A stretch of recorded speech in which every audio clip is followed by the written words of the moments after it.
Bom, eu começo falando que José é o personagem da Bíblia, desses quatro, né? Abraão, Isaac, Jacó e José.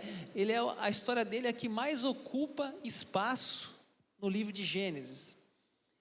E tem 13 capítulos falando sobre a sua vida, de Gênesis 37 até Gênesis capítulo 50.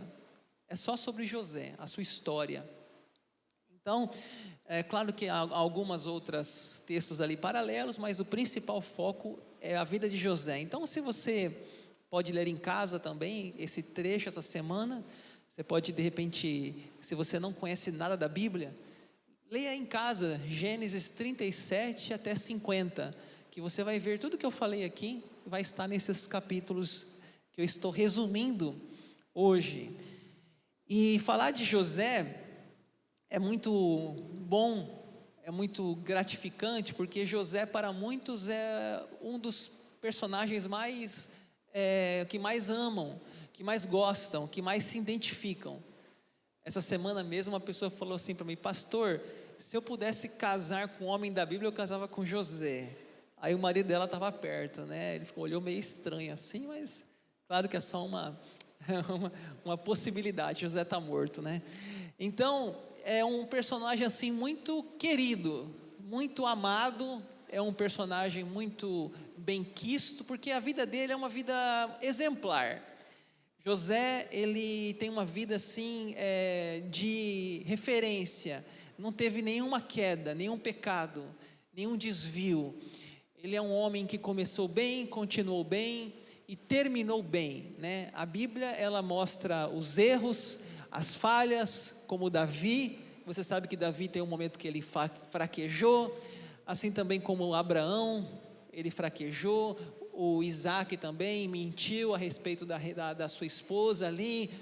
Enfim, cada personagem teve ali pelo menos uma falha no seu caráter ali, alguma fraqueza. Mas José e alguns outros da Bíblia são pessoas assim que tiveram uma caminhada excelente, uma caminhada exemplar, né? E por isso é tão bom falar sobre ele. Quem foi então José?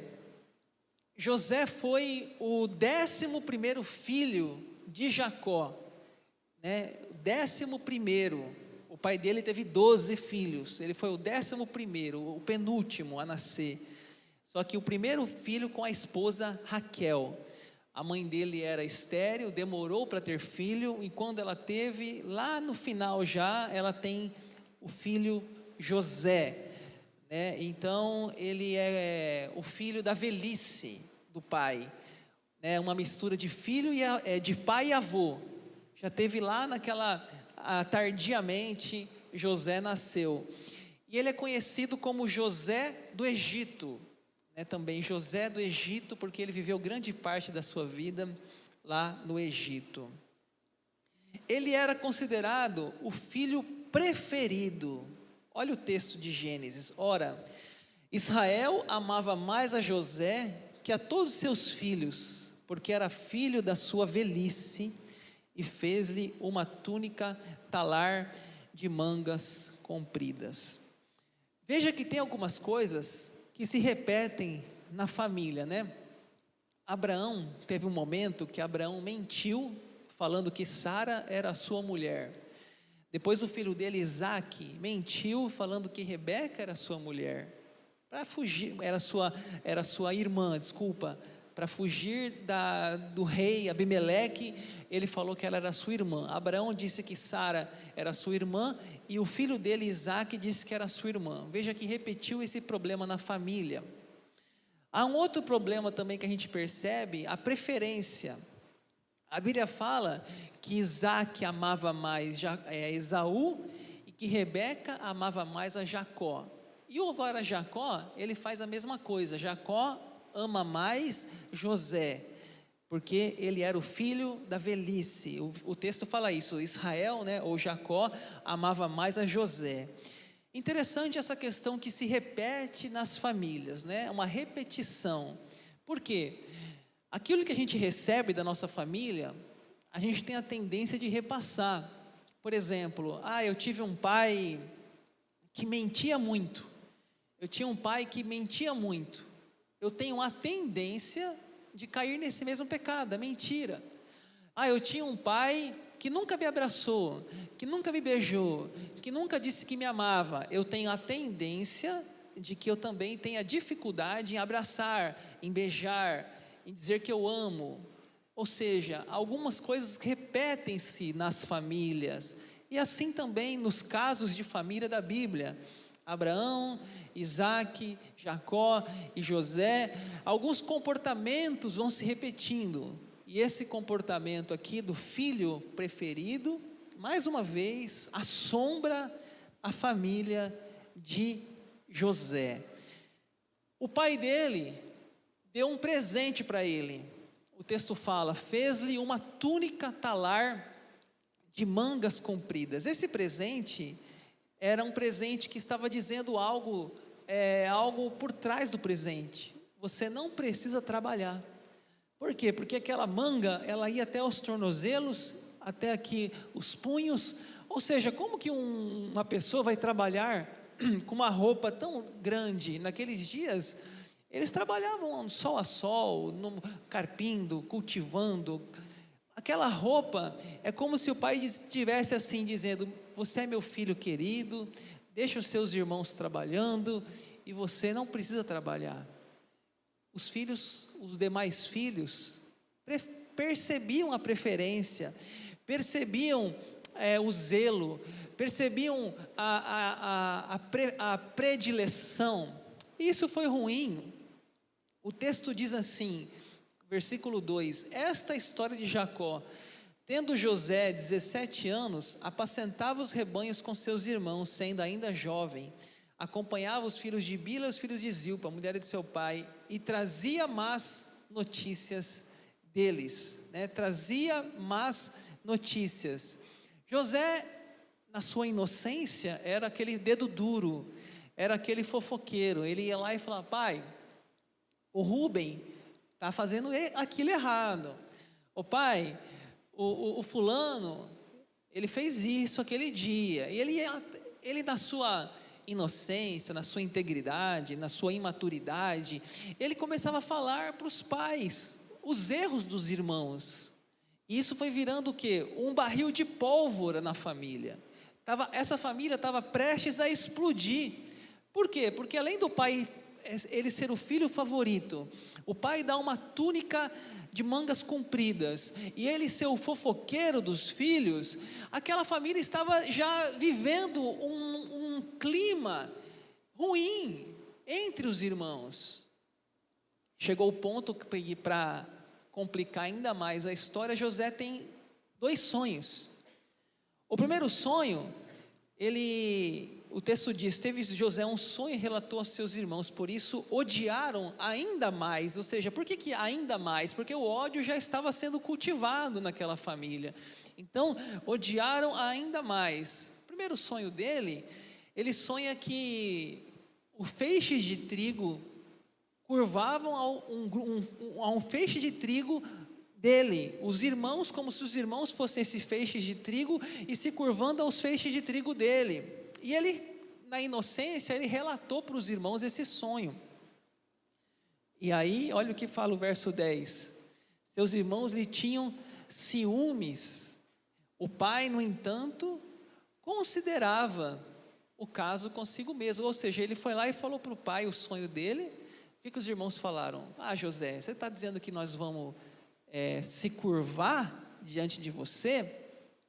E tem o outro sonho, que no outro sonho o sol, a lua e as 11 estrelas também se curvavam diante dele.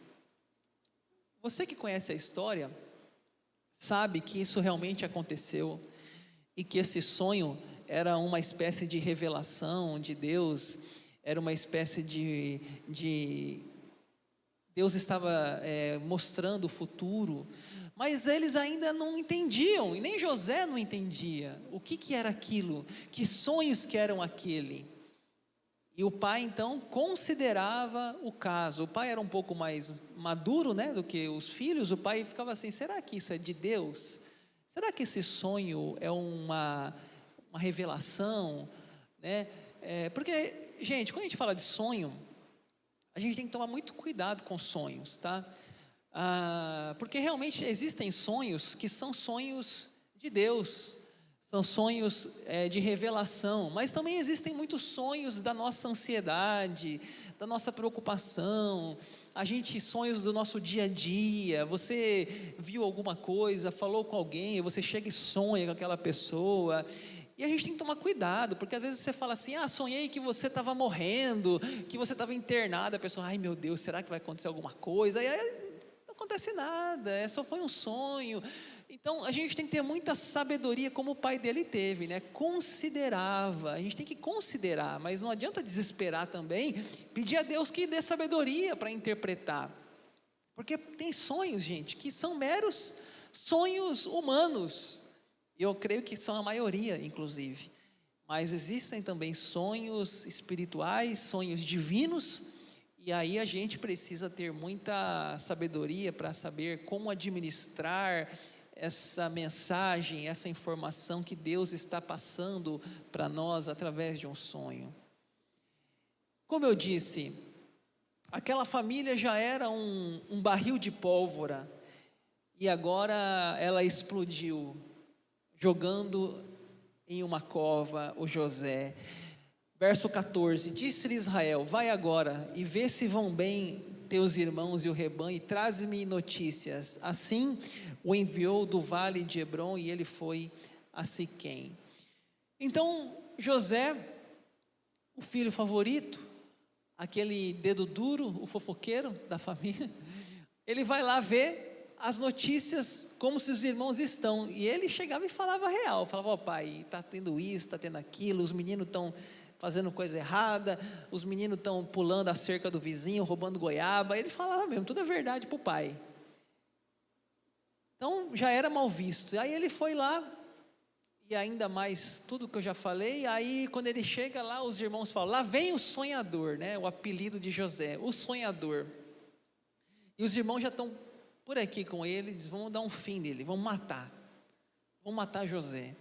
Aí tem um irmão chamado Rubem, fala assim, não, vamos matar não, gente, matar é demais, vamos jogar numa cova, tá bom, já, chega, vamos jogar numa cova, num buraco, né, e assim, o irmão livra, né, ele da morte, mas joga numa cova. E olha que interessante o verso 23, mas logo que chegou José e seus irmãos, despiram-no da túnica, a túnica talar de mangas compridas que trazia. Lembra aquele presente que o pai deu? Primeira coisa que eles fizeram lá, antes de jogá-lo numa cova, foi tirar aquela túnica, né? A túnica talar, né? Tira dele. Está relacionado com aqueles ciúmes ali, né? Aquele favoritismo, tudo aquilo que nós vemos ali, aquela falta de sabedoria, né, da família patriarcal em relação à indiferença entre os filhos. E aí eles têm uma ideia, em vez de matar, vamos vender, porque além de a gente, né, não matar, né, não fomos tão maus, a gente ganha um dinheirinho. E aí eles venderam José, uma caravana de midianitas, por 20 barras de prata. A linguagem nova tradução, a NTLH, a linguagem de hoje, fala 20 barras de prata. Ganharam um dinheirinho, venderam o irmão e tiveram uma ideia ainda. Vamos fazer o seguinte, vamos pegar aquela túnica de mangas compridas, aquela roupa, vamos matar um animal, um bode ali, um animal, vamos molhar no sangue daquele animal e vamos levar para o pai a roupa dele cheia de sangue, falar, pai, está aqui, ó, né? Seu filho está morto, encontramos aqui a roupa dele. E fizeram isso, encontraram o pai, o pai estava lá, sem saber que notícia tão trágica chegaria. Ô pai, aqui encontramos essa roupa de José. O pai pensou, meu filho morreu, né? Meu filho está morto.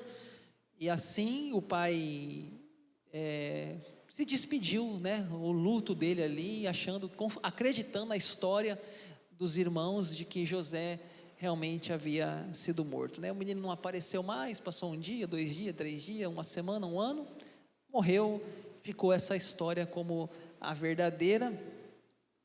E aí eu sempre gosto de pensar que essa cena, que a Bíblia não entra em muitos detalhes, e aqui nós vamos usar um pouquinho da criatividade da novela da Record.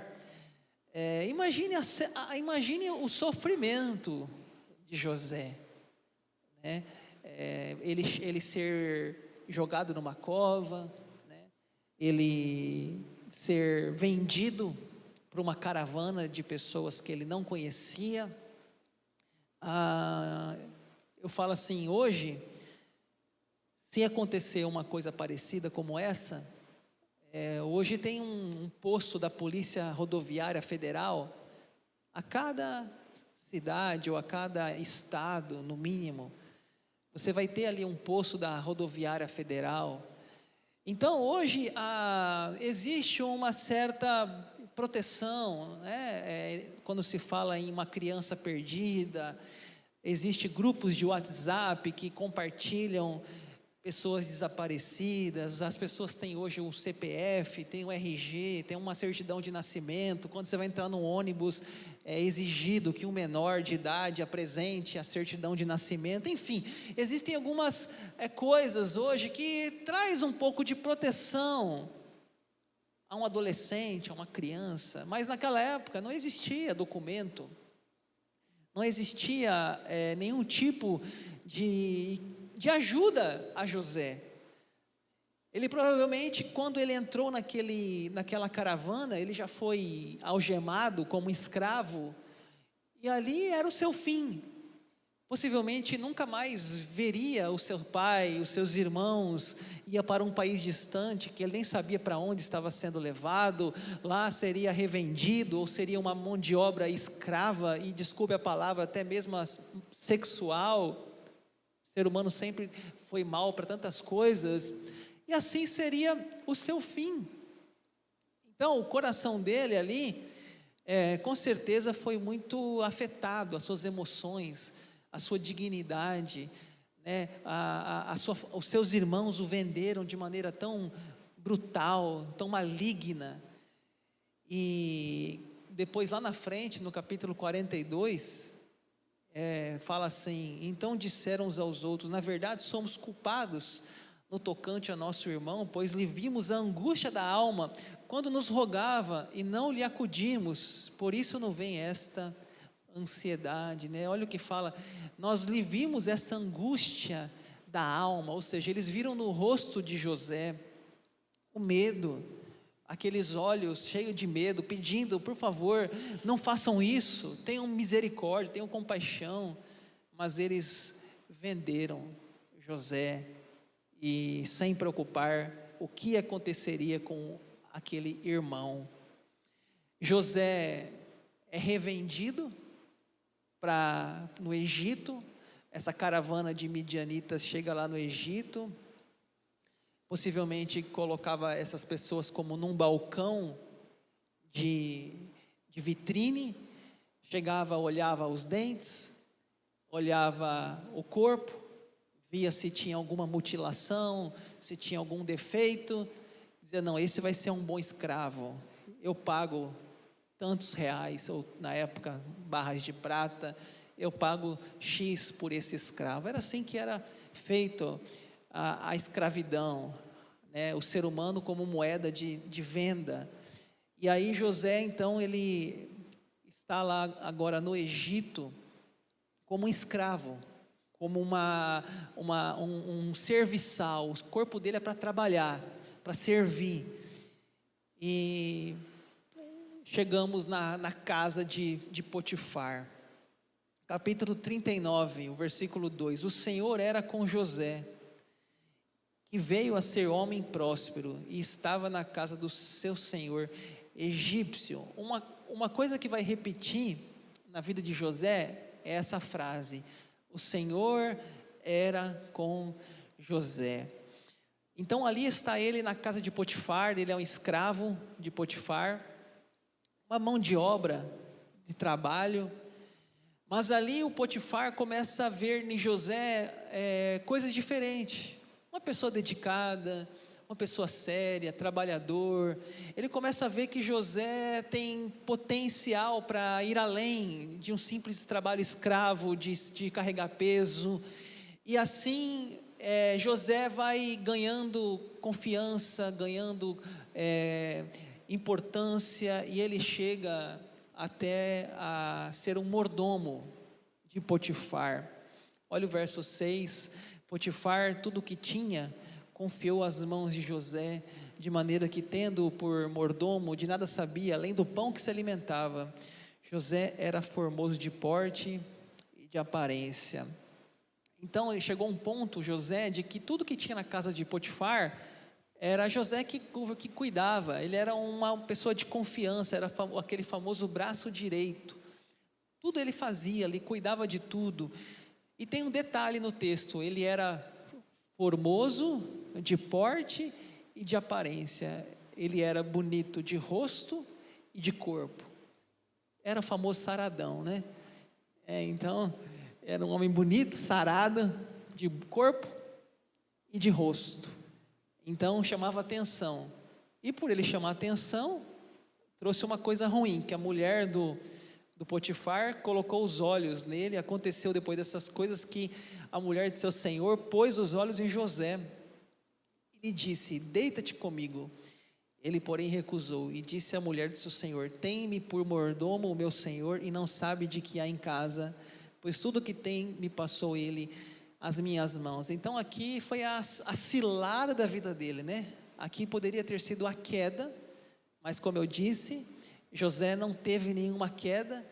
José começou bem, continuou bem, terminou bem. Não há nenhum deslize, não há nenhum pecado, né? Ele não teve nenhuma queda moral. E aqui foi a prova da sua integridade. A mulher de Potifar possivelmente deveria ser uma mulher muito bonita, deveria ser uma mulher cobiçada naquela época. E ela então coloca os olhos em José, diz a Bíblia. Ela começa a convidá-lo: deita-te comigo. Isso tem nome, né? Isso chama-se adultério. E José, a Bíblia fala, ele recusou. Versículo 8, ele porém recusou. Não foi fácil isso aqui para José, por isso que a Bíblia destaca, porque ele era um jovem solteiro, ele era um jovem que tinha desejos, ele tinha hormônios, ele tinha testosterona, e ele poderia muito bem ter dito sim aquelas cantadas, como talvez muitos homens hoje fariam, e talvez hoje muitos homens diriam: é um besta esse José. Mas ele disse: não aceito, eu recuso. Qual foram os motivos que ele recusou? São dois motivos, né? O primeiro motivo está no versículo 8.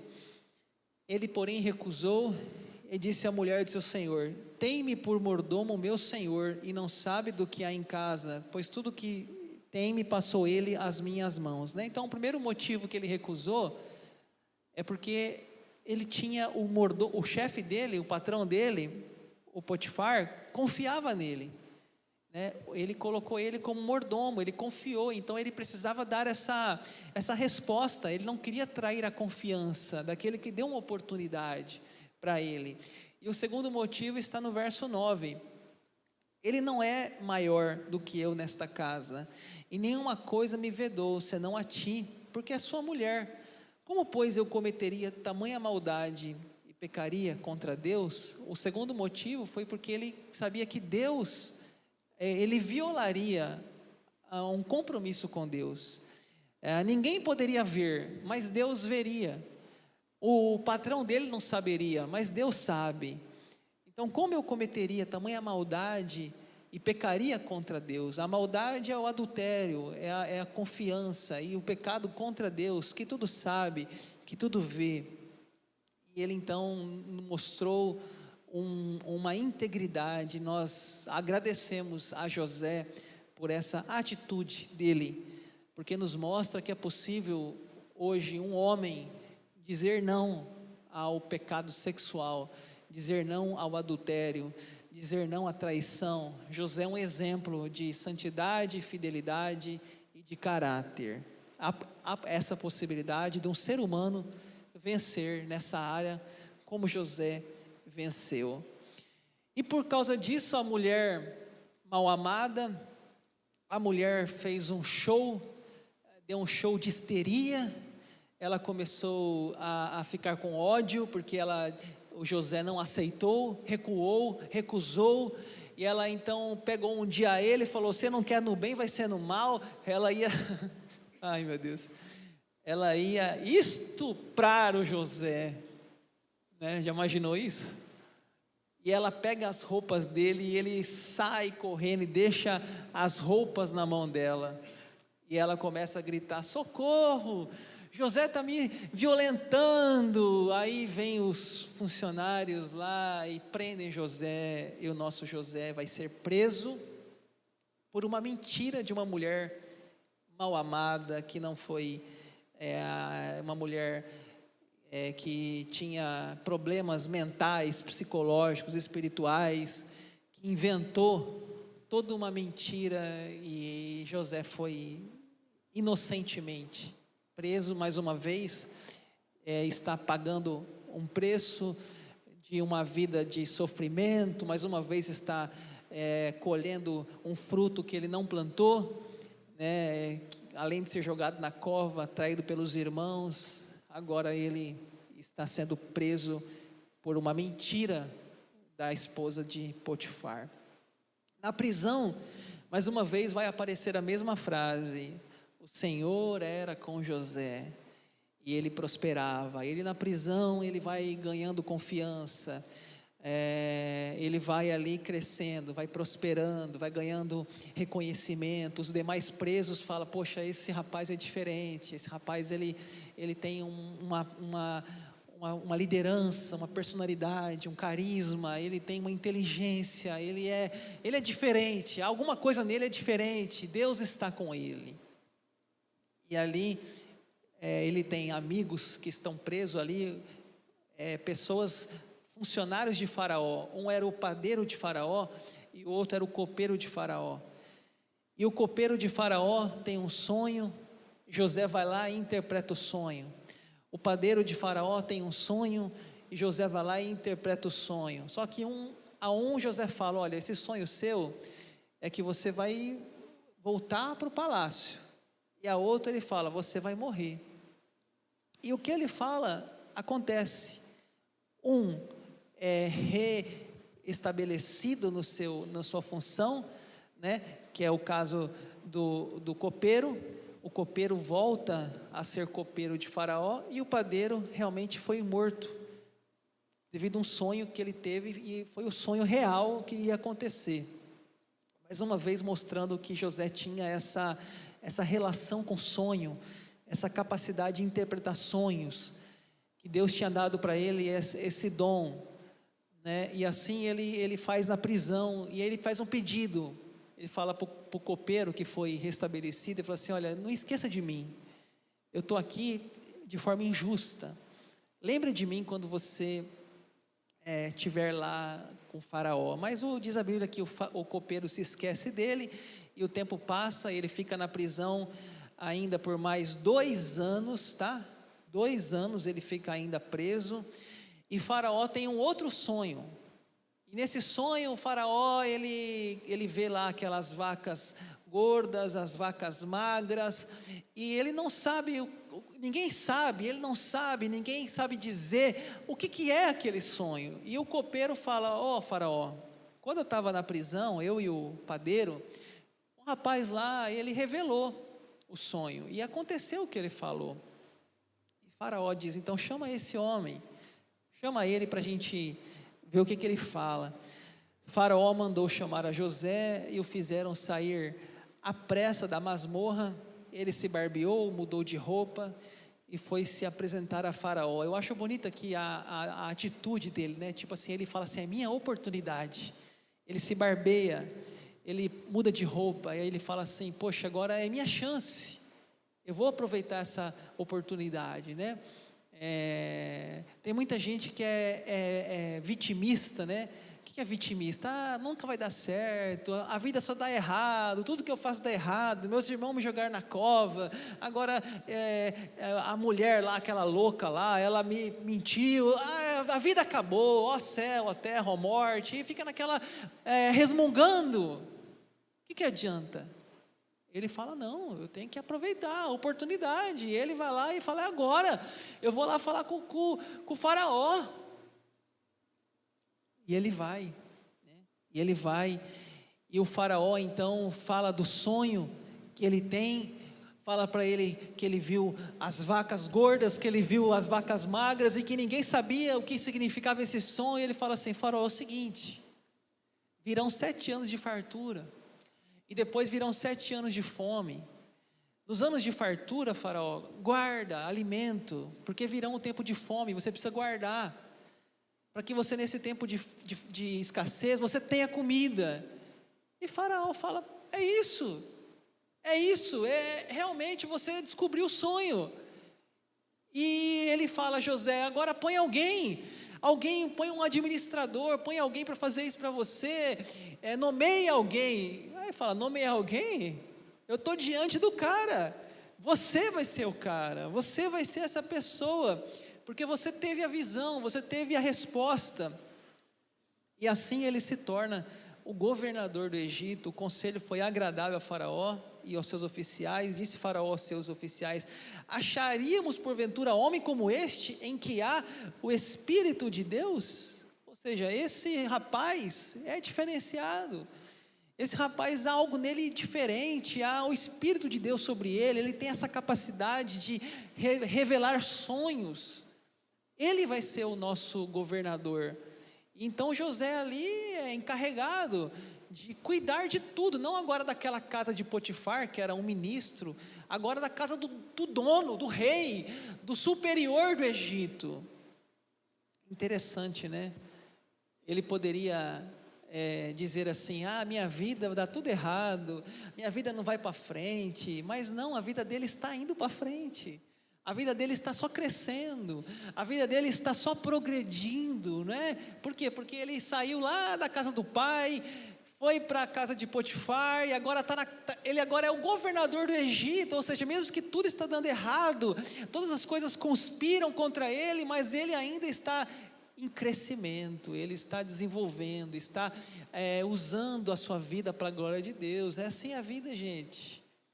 Não pense que vai ser fácil, não pense que a vida é um mar de rosas. O sucesso vem no meio da luta, da provação, e assim ele vai crescendo. Então ele recebe ali uma esposa que chama Asenate, um nome bonito aí para quem quer ter uma filha mulher, Asenate, olha aí, fica a dica, né? E ele tem 2 filhos, que ele coloca o nome de Manassés e Efraim. A esposa chama Asenate, e os filhos Manassés e Efraim. José reencontra com seus irmãos. Aqui nós já vamos para a parte final da vida dele.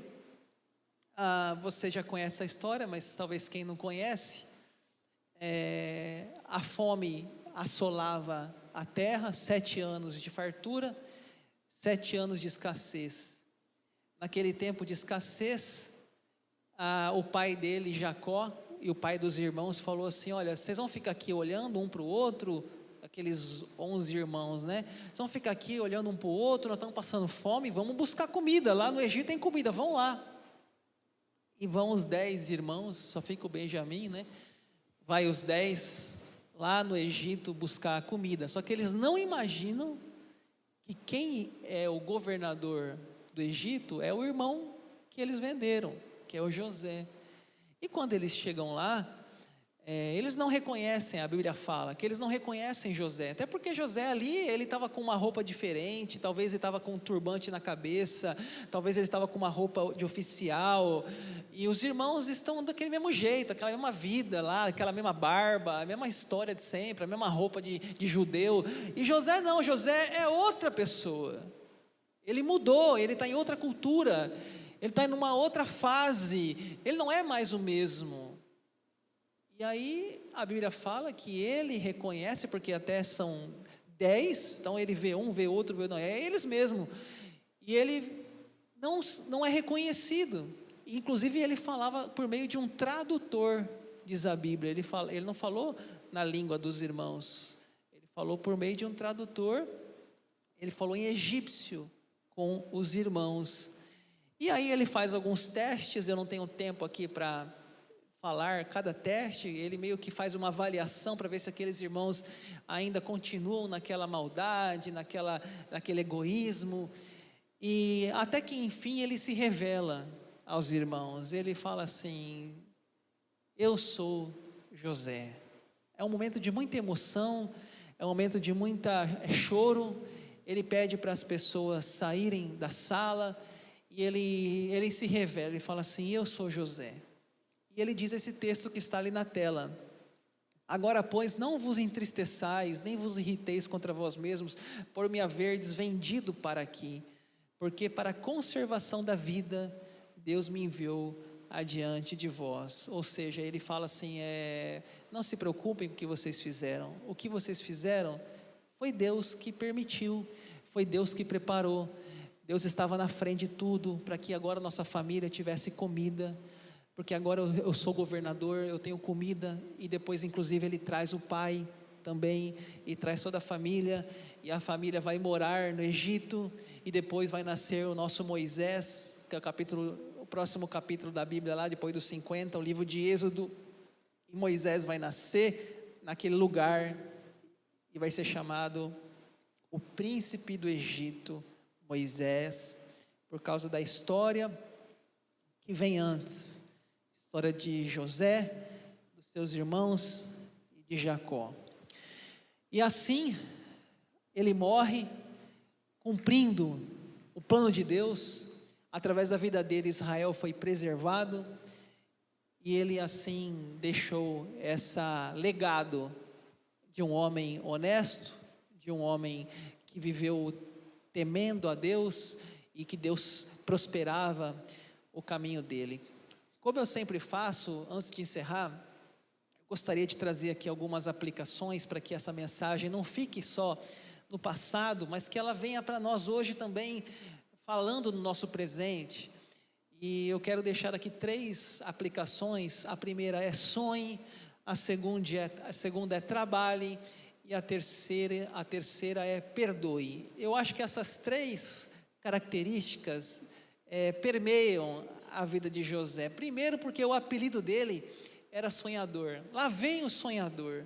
Ele realmente tinha essa relação de sonhos, ele tinha essa capacidade de interpretação de sonhos, e através dos sonhos, Deus vai mostrando para ele o seu futuro, Deus vai mostrando para ele o próximo passo, o que vai acontecer, e realmente, através dos sonhos, Deus vai realizando o seu propósito e mostrando o seu caminho. Mas não adianta sonhar, também tem que trabalhar. Não adianta somente viver no mundo dos sonhos, a vida é feita da realidade, e ali ele vai tendo responsabilidades, ele vai tendo trabalho, vai recebendo autoridade, primeiro na casa de Potifar, depois na casa de Faraó, e Deus vai colocando responsabilidade na vida dele, e ele vai mostrando que é capaz, que ele é honesto, que ele é digno de confiança. Ele diz não à mulher de Potifar. O Faraó foi próspero por causa da vida dele, ele soube administrar, ele reteve, ele guardou, e depois ele vendeu nos anos de escassez. Ou seja, não podemos dizer que simplesmente foi sorte, porque isso não é sorte, isso é muito trabalho, isso é muita fé, isso é muita dedicação, isso é muito compromisso que ele tinha com Deus e com sua dedicação, seu trabalho. Nós temos que pensar que as duas coisas caminham juntas. O sucesso é fé e trabalho, é suar a camisa. E a vida dele também, ela é marcada, e eu encerro, pelo perdão. Porque um homem que passou tudo o que ele passou, um homem que foi vendido pelos seus irmãos, um homem que foi vendido por 30 barras de prata, e um dia ele vê aqueles irmãos na frente dele. Eu acho que passou um filme na cabeça dele ali, porque ele teve o sonho lá, mas ninguém acreditou, e agora aquele sonho se faz realidade. Talvez eu fico pensando, o que eu e você faria, se você visse aqueles irmãos na sua frente?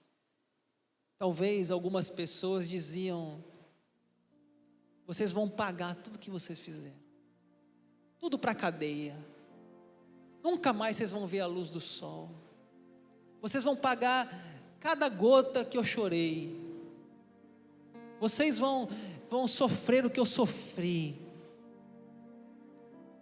Talvez alguns fariam isso, mas não é o que José faz. Até os testes que ele faz são testes de caráter. Ele põe o dinheiro na bolsa, ele pergunta se o irmão está vivo, em nenhum momento ele pune os irmãos.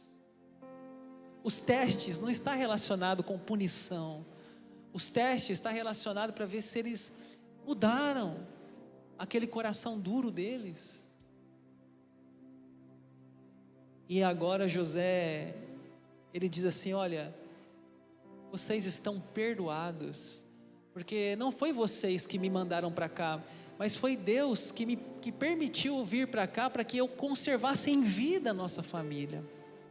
Ou seja, ele vê o passado dele numa ótica de Deus, ele vê as frustrações dele, ele vê aquele filme, tudo que ele passou, mas que Deus estava conservando a família dele, por meio da vida dele. Ele consegue fazer aquilo que a gente fala, através de um limão, fazer uma limonada.